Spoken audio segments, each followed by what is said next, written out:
back in the flow of things. Our younger sophomores, getting them some opportunities to kind of play through some mistakes. And then our kids that we've been able to rely on, like Whitney and Erica, really being able to, and Caitlin Waller, really being able to have them as a sounding board was important for us. And I think tonight we had that opportunity to do that.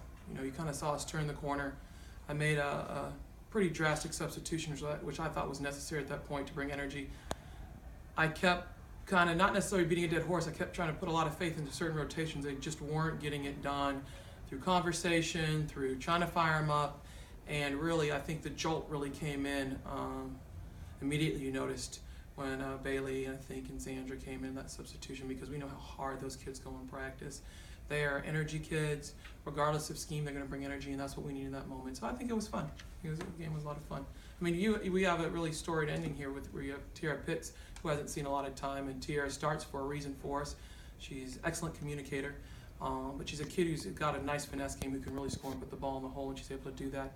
And so, we end it with a bookend with Whitney, who comes in and helps bring energy with our press, which we saw some last year, and her ability, tonight she was in fuego, so I just kind of lived with that three she shot, but she stepped up and knocked it down, and we had a decent lead at that time, so I'm okay with that weight. How comfortable is it for you to have that depth? I think you outscored them 37-2 as far as bench points. To have that depth when your starters aren't necessarily getting it done.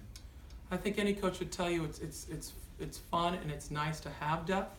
It's nice to have a team like ours where there really isn't an agenda. Even with the depth, you found that these young women are rooting for each other the entire time.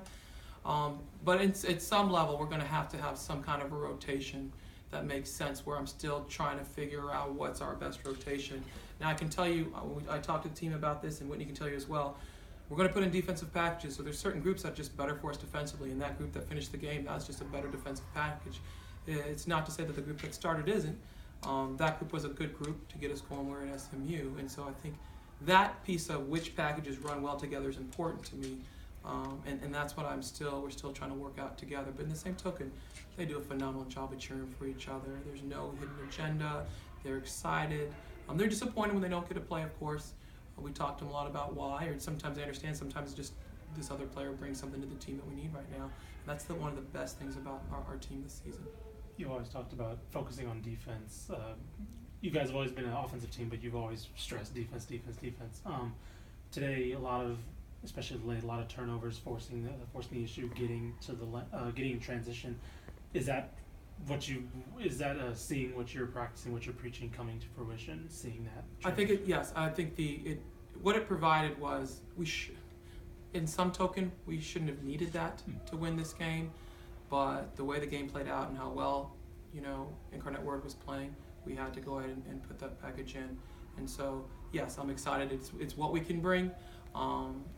Chrissy's just getting herself started here with this particular team. We shouldn't have had to pull that out, but the kids did a great job with it. It garnered the result we wanted, and we got a win out of it, and we had opportunity, to create some turnovers for easy opportunities. Whitney, what was your mindset going into the second half? Because it seems like you just turned something on and you left it on for the rest of the game. I don't know. I was just feeling my shot, and then they continued to play off of me, so I felt like I had that open shot, so I was just taking it and knocking it down.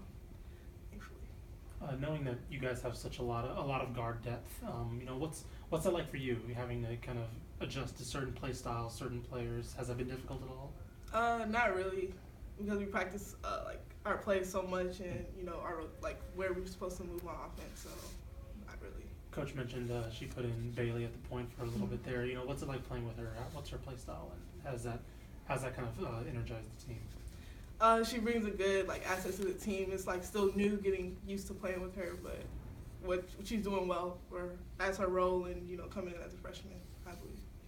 And Coach, about that guard rotation, what have you kind of learned through 2 games so far about that, and what are you still looking for out of that? Continually need Tasha to grow as a young point guard. Only being a sophomore, that point guard spot's been pretty tight the last 4 to 5 years. As well as Bailey. It was nice to be able to put Bailey in. Bailey's very different from Tasha, and that Bailey is just really sound, and you know what you're going to get from her. She's going to run the team. She's not going to necessarily look to create opportunity for herself right away. When you have point guards that we've had in the past, which does include Tasha, these are kids that can score off the screening action, that distribute the ball that way. I think that is a difference as a player that our kids really well recognize, but it's also sometimes a necessity as well that you know what you get, exactly what you get when you put Bailey in the game, and she runs a team and does a really good job of it.